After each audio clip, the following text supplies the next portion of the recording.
Forensic lab की CCTV पर एक औरत नजर आई थी जिसने लाल साड़ी पहनी थी और उसने अपनी गोद में विनोद का कंकाल उठाया था। वो दृश्य देखकर हम सब डर गए थे। मैंने उस वीडियो को देखकर फौरन कहा, ये तो ज्योति है। लेकिन आपको कैसे पता साहब? ये वही औरत है साठे जिसने मुझ पर खेतों में वार किया था। वही पहनावा, वही बाल। अच्छा। अरे सिक्योरिटी सुनो, जरा ये वीडियो पूरा प्ले करो। जरा देखो उसकी शक्ल नजर आती है क्या? हाँ हाँ करो आगे। हाँ और आगे। अरे थोड़ा पीछे। इसमें तो चेहरा नहीं दिख रहा है। क्या कोई और सीसीटीवी है क्या इस एरिया के नजदीक में? हाँ कांस्टेबल साहब, कुछ दूरी पर और भी सीसीटीवी कैमरे लगे हैं। उन सब की फुटेज चेक की, लेकिन किसी में भी चेहरा साफ नजर नहीं आ रहा है। साठे एक काम करो, इस सीसीटीवी की वीडियो अपने फोन में लो और उसे पाटिल को भेजो। उसे दिखाओ और पूछो क्या ये औरत वही ज्योति है जिससे वो मिला था। अगर ये वही ज्योति निकली तो आज के आज उसे पकड़कर ये केस हम खत्म कर देंगे। जी हाँ, अभी भिजवाता हूँ पाटिल को ये वीडियो। सिक्योरिटी ये वीडियो जल्दी से मेरे फोन में दे दो। और सुनिए, यहाँ के लोकल पुलिस में आप ही हैं ना? हाँ जी साहब, हम ही हैं साहब। तो तुम्हारे सीनियर ने उस जगह नाकाबंदी तो करवा दी होगी? हाँ जी साहब, करवा दिए साहब। और आगे की चौकी में भी खबर कर दी है साहब कि ऐसी कोई औरत नजर आए तो उसे फौरन अरेस्ट कर ले साहब। Good good. साठे वो वीडियो पाटिल को भेजा तुमने? अभी भेज रहा हूँ साहब। ठीक है। डॉक्टर साहब, कांस्टेबल, आप दोनों मेरे साथ आइए और वो कमरा दिखाइए जहां से कंकाल को चुराया गया था। वहां कोई ना कोई सुराग जरूर मिलेगा चुराने वाले का। जी बिल्कुल, आइए इंस्पेक्टर, आइए। ये हमारा मॉर्ग रूम है इंस्पेक्टर। जितनी भी लाशें इस लैब में आती हैं उन्हें यहीं पर इन लॉकर्स में रखा जाता है और इसी बेंच पर एग्जामिन किया जाता है। आपके गांव से आया कंकाल उस लॉकर में रखा गया था, लॉकर नंबर 23। इस कमरे में चोरी होने के बाद कोई आया था? नहीं इंस्पेक्टर, हमने इसे बंद ही रखा, उसी हालत में जिस हालत में उस चोरनी ने इसे छोड़ा था। और जिस समय चोरी हुई तब आप लैब में ही थे? जी नहीं, तब यहाँ का पूरा स्टाफ बिल्डिंग के सामने वाली टी शॉप पर था। हर रोज इसी समय पर हम वहाँ जाया करते हैं। और लौटते कब हैं? यही कोई 15-20 मिनट में। तो इसी समय का फायदा उठाकर वो औरत अंदर घुसी, वॉचमैन को क्लोरोफॉर्म सुंघाया और चोरी करके निकल गई। जी हाँ। अगर उसने 23 नंबर लॉकर से वो कंकाल चुराया था तो जरूर इसके हैंडल पर उस औरत के उंगलियों के निशान तो होंगे। जी बिल्कुल बिल्कुल। एक मिनट, मैं अभी फिंगरप्रिंट पाउडर डालकर इसके फिंगरप्रिंट्स ले लेता हूँ।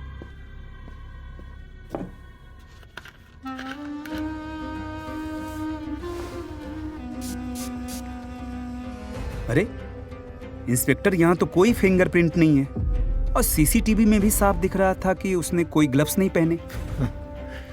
मुझे लगा ही था कि फिंगरप्रिंट्स नहीं मिलेंगे। जी वो कैसे? आपने शायद इस पूरे कमरे को ध्यान से देखा नहीं डॉक्टर। जब भी आप किसी ऐसे क्राइम सीन पर पहुंचते हैं जहां चोरी हुई हो, वहां आमतौर पर नजारा कैसा होता है? मैं समझा नहीं इंस्पेक्टर साहब। समझाता हूं। जब हम यहां आए तब हर चीज सलीके से अपनी जगह पर रखी हुई थी। मान लीजिए अगर कोई चोर अंदर आता तो सबसे पहले सामान यहां से वहां करता, कंकाल को ढूंढने की कोशिश करता। वो एक एक करके सारे लॉकर्स खोल कर देखता और फिर लॉकर नंबर 23 तक पहुंचता। लेकिन यहां तो सारे लॉकर्स बंद हैं, जैसे उनको खोला ही ना गया। हाँ। पर यह भी तो हो सकता है इंस्पेक्टर कि चोर ने लॉकर्स को खोला हो, उसे कंकाल नहीं दिखाई दिया हो, तब उसने लॉकर बंद कर दिया हो। दुनिया के कौन से चोर को इतनी फिक्र होगी डॉक्टर साहब कि अपना काम होने के बाद खुले हुए लॉकर्स को बंद करें? इसीलिए मैंने आपसे शुरुआत में ही पूछा था कि क्या आप में से कोई इस कमरे में चोरी होने के बाद आया था। मैं समझ गया इंस्पेक्टर, आपका इशारा किसकी तरफ है। गुड। हमारे साठे जी बाहर होंगे, उनसे जरा कहना कि बेहोश पड़े वॉचमैन को अंदर ले आए। अब तक तो उसे होश आ ही गया होगा, और नहीं आया तो हम ला देंगे।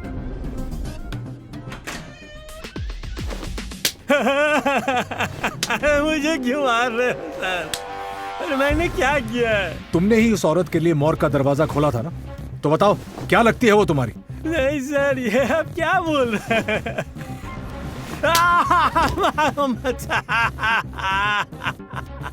सर मेरा कान सर कान छोड़ दो। बताता हूँ। बोलो। सर मुझे नहीं मालूम वो औरत कौन थी, मुझे बस आज दोपहर को एक आदमी मिला था, वो बड़ा हट्टा कट्टा सा लंबी दाढ़ी वाला था सर। वो उसने काला चश्मा भी पहन रखा था सर। उसने मेरे को अपना नाम नहीं बताया सर, उसने सच्ची में अपना नाम नहीं बताया। उसने मुझसे पूछताछ की कि कंकाल कहाँ पे रखा है, और उसने ये भी पूछा सर कि लैब कितने बजे खाली रहती है। मैंने कुछ बताया नहीं सर उसको, लेकिन फिर उसने मुझे 1 लाख रुपए दिए तो मैंने सारी जानकारी उसे दे दी। घर में तंगी चल रही है सर, इसीलिए मुझसे गलती हो गई। सॉरी मेरे को मत मारो सर। फिर वो औरत, उसका क्या? वो उस आदमी ने बोला था कि शाम को एक औरत आएगी तो उसे कंकाल दे देना और क्लोरोफॉर्म सूंघ कर वहीं बेहोश होकर गिर जाना। उस औरत की शक्ल देखी तुमने? शक्ल तो नहीं देखी साहब, उसने मुंह पे रुमाल से अपना मुंह ढक रखा था। उसने कुछ कहा तुमसे कि कंकाल लेकर कहाँ जा रही है? उसने तो अपनी जबान एक बार नहीं खोली साहब, एक लफ्ज नहीं बोली। विजय साहब, हरीलाल बोल रहा है कि ये वो नहीं है। उस ज्योति के बाल खुले थे और साड़ी भी अलग थी। क्या इसका मतलब ये कोई दूसरी औरत है जो ज्योति बन के हमें गुमराह करने की कोशिश कर रही है? लगता तो यही है साहब कि ये ऐसा दिखाना चाहती है कि यही ज्योति है। मैंने कभी सपने में भी नहीं सोचा था कि ज्योति की केस की कड़ियां इतनी पेचीदा होंगी। राहुल, बटुकनाथ, चंदन, उर्मिला और अब ये शख्स, आखिर ये सब चाहते क्या हैं? इस केस को सुलझाने की सबसे पहली सीढ़ी थी विनोद की सच्चाई, उसकी आइडेंटिटी पता करना। मुझे तब सिर्फ लेना देना था विनोद के कंकाल से, और अगर उसका कंकाल मुझे नहीं मिलता तो इस केस से जुड़े सारे राज उसी रात दफन हो जाते। तभी वॉचमैन को कुछ याद आया। सर, एक और चीज, जब वो आदमी मुझसे मिला था तब उसने ये भी पूछा था कि सबसे नजदीक वाला शमशान घाट कौन सा है। तो बताया था तुमने, कौन सा शमशान घाट? जी सर, वो यहाँ से 5 किलोमीटर दूर नदी किनारे एक शमशान घाट है। साठे, जल्दी चलो।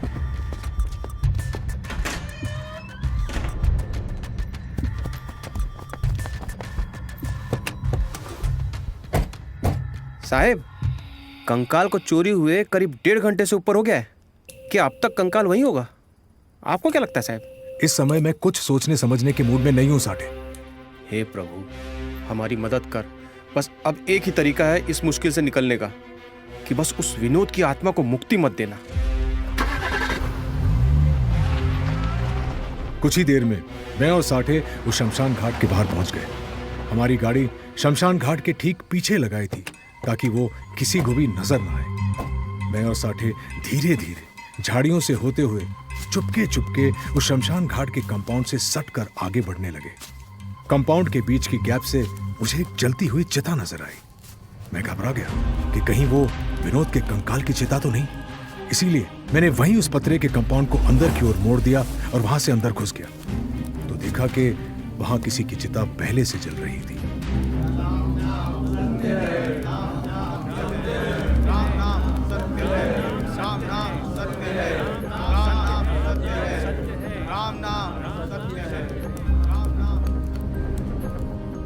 साहब, ये तो किसी और की ही चिता है।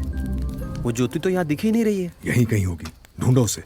जी साहब। तब मैंने और साठे ने उस शमशान घाट के एक एक कोने की तलाशी ली। वहां खड़े लोग हमें देखकर घूरे जा रहे थे, लेकिन तब मुझे किसी की परवाह नहीं थी। मैंने शमशान घाट के कर्मचारी से पूछा, सुनो,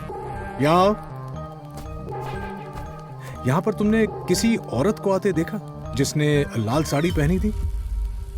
लाल साड़ी? हाँ, लाल साड़ी। यानी अकेली आई थी और उसके हाथ में एक कंकाल था। याद करके बताओ। मुझे तो ऐसी किसी औरत की जानकारी नहीं है इंस्पेक्टर साहब। कौन है वो? कोई खूनी या चोर है? चोर है और शायद खूनी भी। जाओ अपने बाकी कर्मचारियों से पूछो कि किसी ने कुछ देखा है क्या।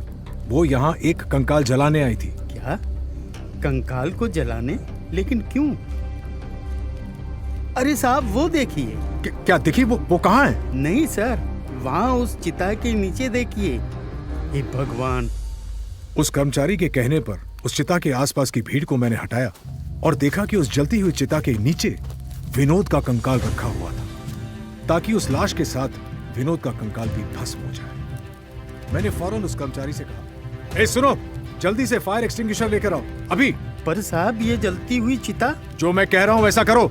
जी साहब। और आप सब लोग, मैं आपसे माफी चाहता हूं, लेकिन ये चिता हमें अभी बुझानी पड़ेगी। इंस्पेक्टर क्या बकवास कर रहा है?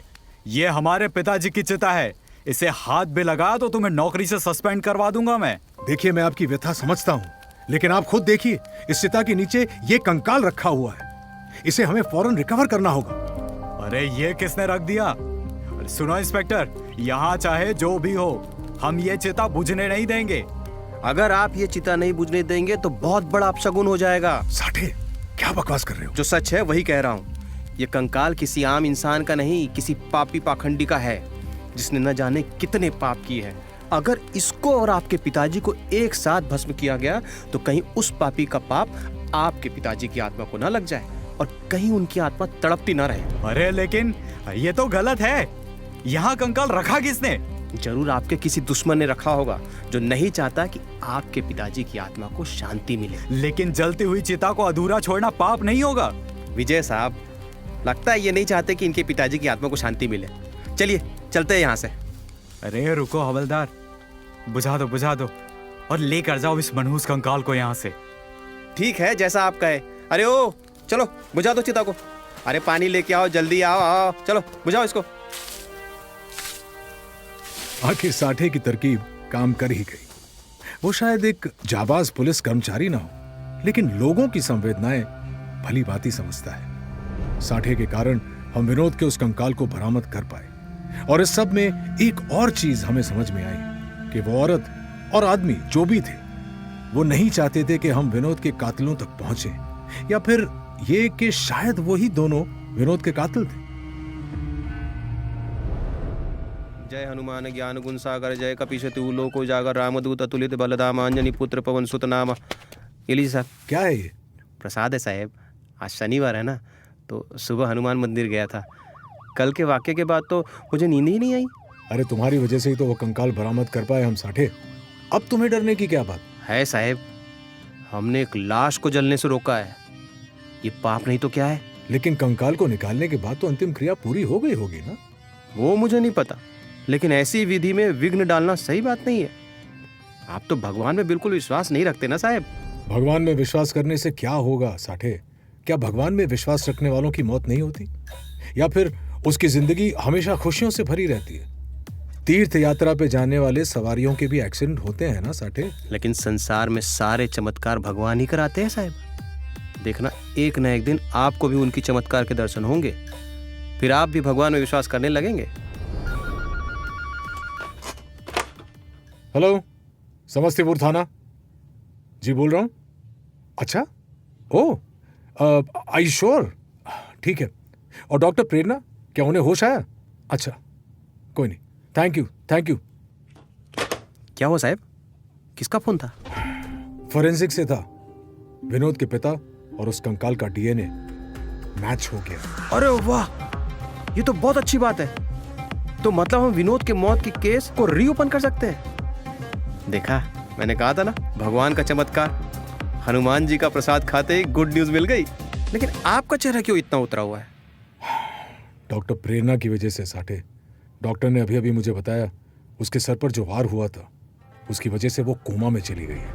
हे भगवान। अब जो होगा सो होगा। अगर प्रेरणा को होश नहीं आया तो मुझे जेल होने से कोई नहीं रोक सकता साठे। मैं आपको अभी भी कह रहा हूँ साहब, उनकी बात को मान जाइए। उनकी यानी बटुकनाथ की? आपकी माताजी ने आपकी सुरक्षा के लिए कुछ दिया था ना, उसे सदा अपने पास रखिए, वही आपकी रक्षा करेगा। फोटो के पीछे जो ये नाम लिखा है आरती, ये आरती कौन है? आरती, मेरी आरती, मेरी अर्धांगिनी, मेरी पत्नी और मेरी दुनिया आरती। मैं हरगिज अपनी बीवी को इस सब में नहीं लाऊंगा साठे। साहेब, वही आपकी रक्षा कर सकती है। बटुकनाथ महाराज कभी झूठ नहीं बोलते।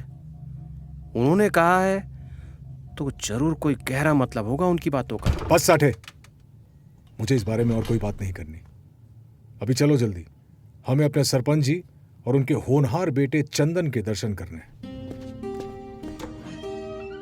डॉक्टर प्रेरणा की जो हालत थी उससे यह साफ हो रहा था कि मेरे पास इस केस को सॉल्व करने के लिए ज्यादा वक्त नहीं बचा था। इससे पहले कि डॉक्टर प्रेरणा और बटुकनाथ के अलावा और किसी की भी जान खतरे में आए, मुझे ये केस सॉल्व करना ही था, किसी भी कीमत पर। मेरा दिमाग उस वक्त रोशनी की गति से चल रहा था। सरपंच से कैसे मिलना है और क्या सवाल पूछने हैं, इसकी पूरी लिस्ट मैंने अपने दिमाग में बना रखी थी। कुछ ही देर में मैं और साठे सरपंच के बंगले के सामने पहुंचे। 1 मिनट साहब, क्या हुआ? वो मदन सिंह ने उस दिन की घटना बताई थी कि सरपंच के बेटे चंदन ने आपके भाई को मारा। आप थोड़े गर्म मिजाज के हैं, इसलिए थोड़ा संभल कर। चंदन को देख कर झगड़ा मत कर देना। जैसा आप कहें शांति दूत साठे जी। अब चलो। फिर मैं और साठे सरपंच के बैठक कमरे में गए और सरपंच के बाहर आने तक इंतजार करने लगे। उनके नौकर ने हमें शरबत ऑफर किया और मैंने बिना पिए उसे टेबल पर रख दिया। इतने में एक भारी भरकम आवाज सुनाई पड़ी। कैसे आना हुआ इंस्पेक्टर विजय? नमस्ते सरपंच जी, बस आपसे थोड़ी पूछताछ करनी थी। जानते हैं हम आप किस केस की छानबीन कर रहे हैं। उस हरीलाल की फैलाई अफवाह की ना? आप गलत समझ रहे हैं सरपंच जी, हम उसकी नहीं बल्कि किसी और केस की छानबीन करने आए थे। वो केस जो 2 साल पहले बंद हो गया था। 2 साल पहले का केस और जो बंद हो गया, कौन सा केस? बताता हूं, लेकिन आप उसके लिए पहले अपने बेटे चंदन को बुलाइए ना, क्योंकि इस केस का कनेक्शन चंदन के साथ भी है। चंदन, चंदन, जरा बाहर आओ।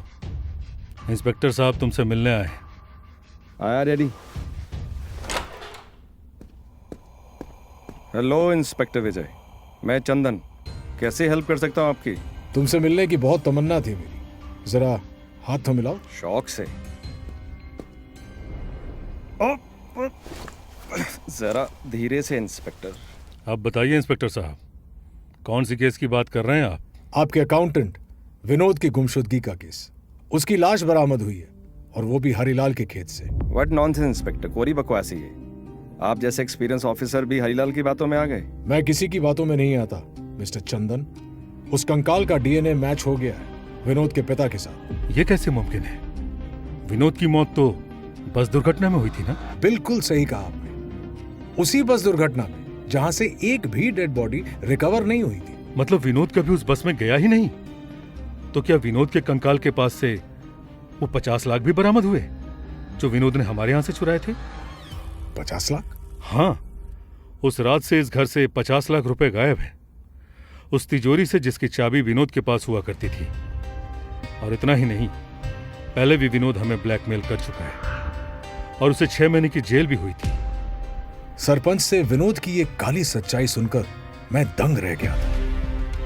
वो विनोद जिसके पिता ने उसकी अच्छाई के पुल बांधे थे, वो एक ब्लैकमेलर था। ये मैं कभी सोच भी नहीं सकता था।